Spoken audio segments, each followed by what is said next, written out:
welcome to Math 136. I'm your instructor, Miss Dana Lee.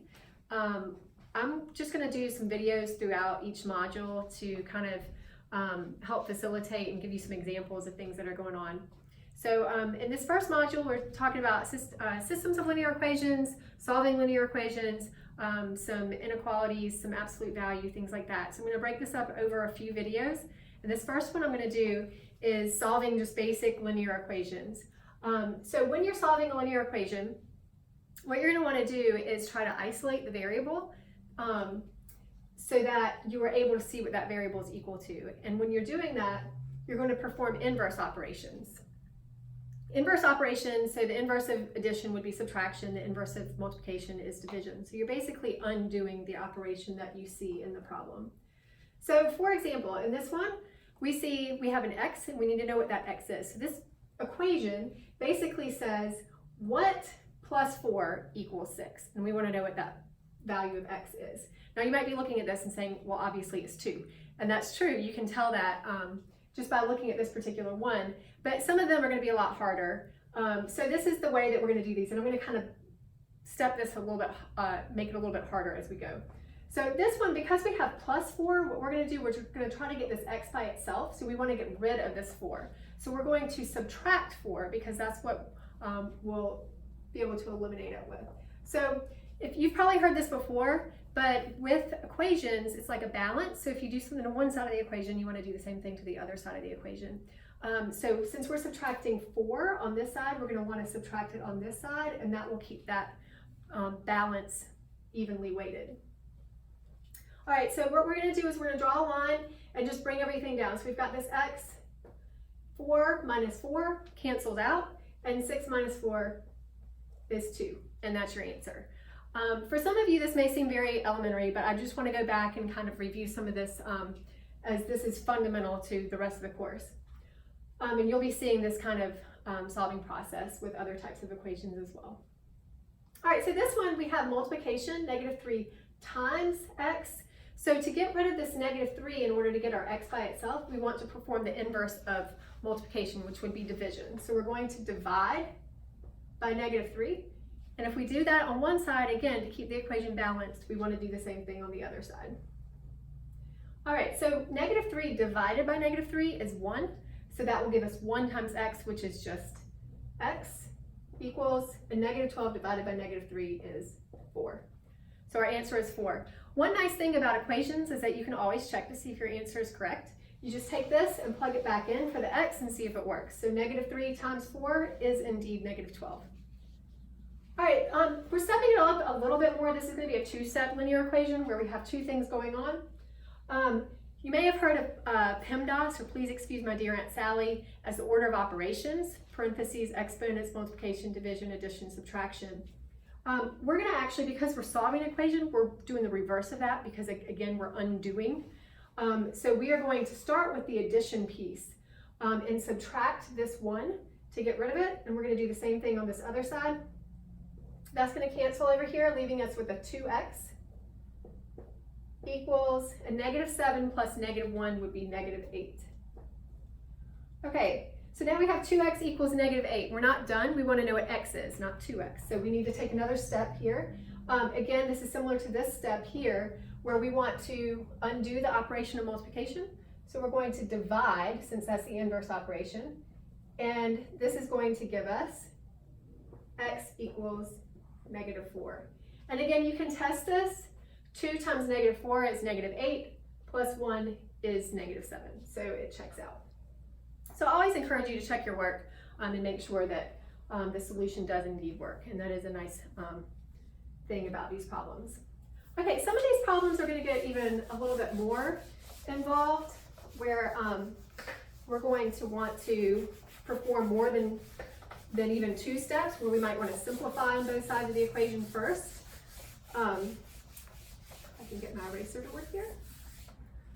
Okay, so here's a little bit more complicated of a problem, just to show you an example of one that you might not be able to just look at and identify what the solution is offhand, like that x plus 4 equals 6 problem. All right, this has a little bit more going on. As you'll notice, there's variables on both sides, but it is the same variable. All of these problems that we're solving in this module are equations in one variable. So we're trying to isolate this variable x.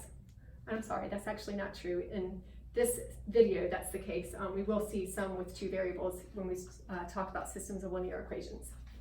All right, so what we want to do is first make sure that both sides of your equation are simplified. So you want to make sure you've used the distributive property if you can, you've combined like terms. So in this one, the first thing I notice is that there's a minus outside of a set of parentheses.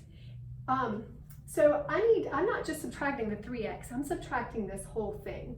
One way that you can also look at this is to consider that this is like a -1 times what's here, this expression 3x plus 4. So we need to distribute that -1. So it's like we're subtracting both of these. So what this becomes is 2x minus 3x minus 4 equals 5x plus 3. That left side is still not simplified. We need to combine these two terms since they are like terms. 2x minus 3x is going to give us -1x, or just -x, minus 4 equals 5x plus 3. Now, what we have here is we have the variable on the same side. So we're going to perform inverse operations like we did with the problems before. But now we've got to get all of our constants being the numbers without being attached to a variable. We want to get all of those on one side and the x's on the other side, all the x terms. So the way that you do that, there's several different, we could either start with adding 4 to both sides, we could subtract 5x. There's different ways that you could approach this, but the end goal is the same, is to isolate that variable. I'm going to add the 4 to both sides. That's what I'm seeing. So I'm going to go ahead and do that. Bring down the -1x. -4 plus 4 is 0, so those cancel. Bring down the equals, 5x, and then 3 plus 4 is 7. Notice that I put the 4 under the 3, that's because those are like terms. So whenever you're balancing, you want to make sure that you're adding or subtracting or with the like terms there. All right, so we still need to get x on the same side, so we need to get rid of this term. So we need to pull this 5x over here. Well, if I have 5x, how do I get rid of it? I subtract 5x. So I take 5x away from this side. If I do that there, I need to do it here. And that's going to give me -6x. Bring down the equals, those canceled, and I'm left with 7. All right, so now this looks like that problem that we did a couple minutes ago where we just have multiplication here, and that's going to be our last step, is to undo that operation of multiplication. So we're going to divide both sides by -6. And the -6 divided by -6 is 1, so that leaves me with 1x, or just x, equals, now 7 divided by -6. In ALEKS, you're just going to want to make sure that you pay attention to the instructions. It may say that you can leave the answer as an improper fraction, which this is, and it is reduced. So it would be -7/6. If you wanted to, if the instructions asked you to leave it as a decimal rounded to a certain place value, then you would just take the -7 divided by 6 in your calculator and then round as appropriate. Okay, so that was a little bit stepping up to solving a little bit. This comes in handy a lot with trying to graph, which we're going to see in the next video. It also comes in handy when you're trying to deal with real life situations and you have formulas that you're trying to isolate one variable because that's the variable that's going to be the unknown throughout an experiment, for example. So an example of this would be A equals 1/2 times h, which is height, times base 1 plus base 2, or b1 plus b2. And what we're going to do is we're going to solve for b1. Okay, so we need to undo this operation to be able to isolate the b1. So whatever you're solving for, that's what you're trying to isolate. The first thing I see here is that I have a 1/2, which is a fraction, and I want to get rid of that. What we can do with fractions is you can actually, if you multiply a number by its reciprocal, it will equal 1 always. So if I can multiply this by its reciprocal, then I can get rid of that altogether. So what I'm going to do is I'm going to multiply this by 2, because 2 over 1 is the reciprocal of 1/2. I'm going to do that here, but remember, if you do something on one side, you have to do it to the other. So I'm going to multiply this by 2. I'm going to be able to then cancel these out, because 2 times 1/2 is 1. And I'm left with 2a equals h times b1 plus b2. There are a couple ways that I could go from here. I could distribute this h and then go from there. But notice that this h is multiplied by this whole expression b1 plus b2, so I could just go ahead and get rid of that as well. Since it is multiplication, the inverse would be division. So I'm going to divide both sides by h. And h divided by h is 1. Now I can do that, I can cancel that because the operation here is multiplication. If there was a plus, if there was an h here and an h here, those would not cancel. It has to cancel as factors, as common factors. So those cancel out, and then I'm left with 2a over h equals b1 plus b2. And now I've simplified this so much, I've only got one more step to go. I want to get that b1 by itself, so I need to get rid of this b2, and that is just a matter of subtracting. So I will have 2a divided by h minus b2 equals b1, and I'm done. So these are definitely a little bit more involved, but the key thing here is solve. You want to isolate the variable that you're asked to solve for. So you just perform those inverse operations until it's isolated. Okay, a couple other problems before we round out this particular lesson.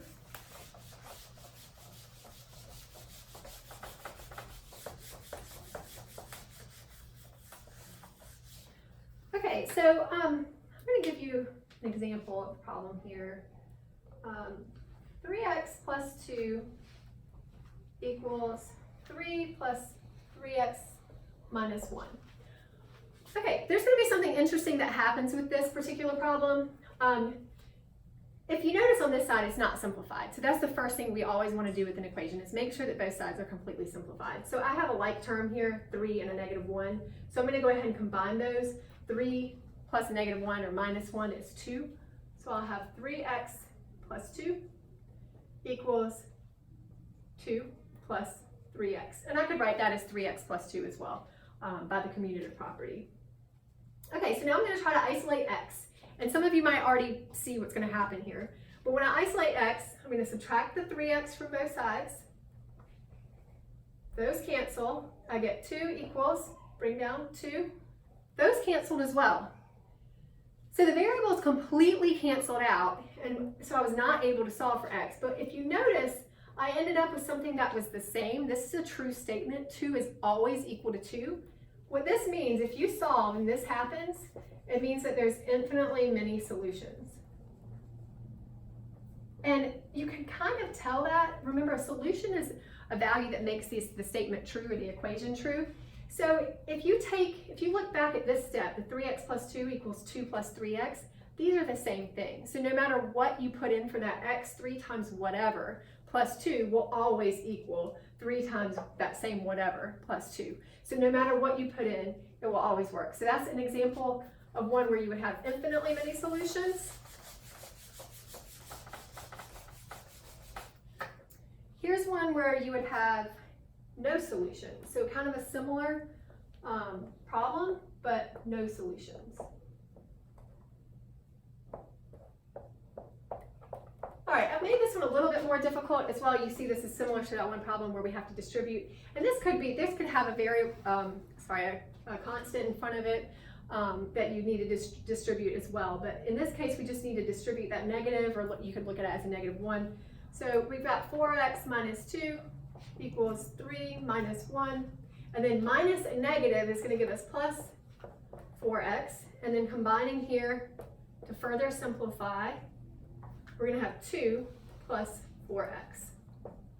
All right, to solve this, I'm going to get my x's on the same side. So I need to get rid of this 4x. I'm going to subtract it. And I know I am moving a little bit faster here. But at this point, I'm hoping that you're kind of starting to get the grasp of how to solve these.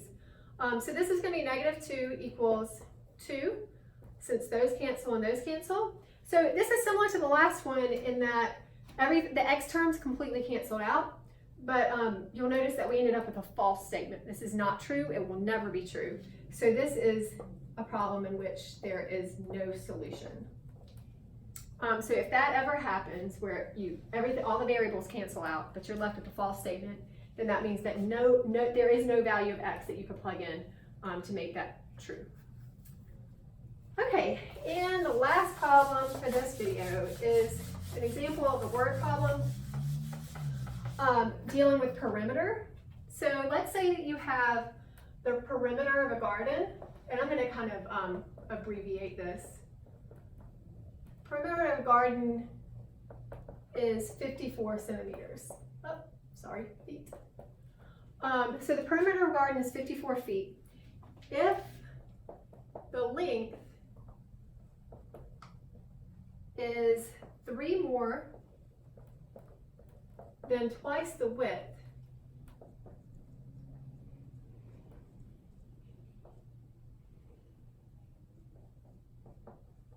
what are the dimensions?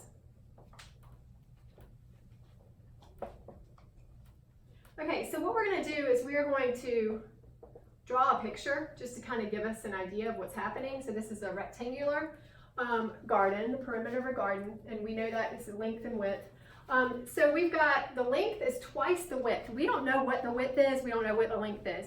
But whatever we're comparing to, that's the unknown. So in this case, I have no idea what width is, but I do know that the length of the garden is 3 more than twice the width. So the width is the thing that I have no idea about. So I'm just going to put W for the width, total unknown. Anytime we have an unknown, it's going to be represented by a variable. Now the length, we know in terms of the width, we know that it's 3 more than twice the width. More than implies plus, and twice implies 2 times. So multiplication. So I don't know what the width is, but we've already called it W. So the length is just going to be 3 plus 2 times W. 3 more than twice the width. Okay, then what we need to know is how to actually find the perimeter. The perimeter formula is given by 2 times the length plus 2 times the width. Or you could just, it's the sum of all of the sides. So what we're going to do is just plug in these variables and the other piece of information that we have, which is that the perimeter is 54 feet. So I'm going to plug that in for P. I'm going to move this up here just to give myself some more room. So I'm going to have the 54 equals, actually this is going to be tight, but 2 times 3 plus 2W plus, and then I've got 2 times the width, which is 2W. Okay, because the length was if we're plugging into this formula, the length is the 3 plus 2W, and then W in this case is just W. All right, so then we're going to solve this. We need to distribute, so we're going to use the distributive property first. We have 54 equals 2 times 3 is 6, plus 2 times 2W is 4W, plus this 2W. Now notice I'm not distributing this 2 over this 2W because it's not in the parentheses. So this is just plus 2W, just bring that down.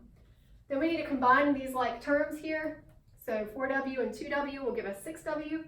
So we have 54 equals 6 plus 6W.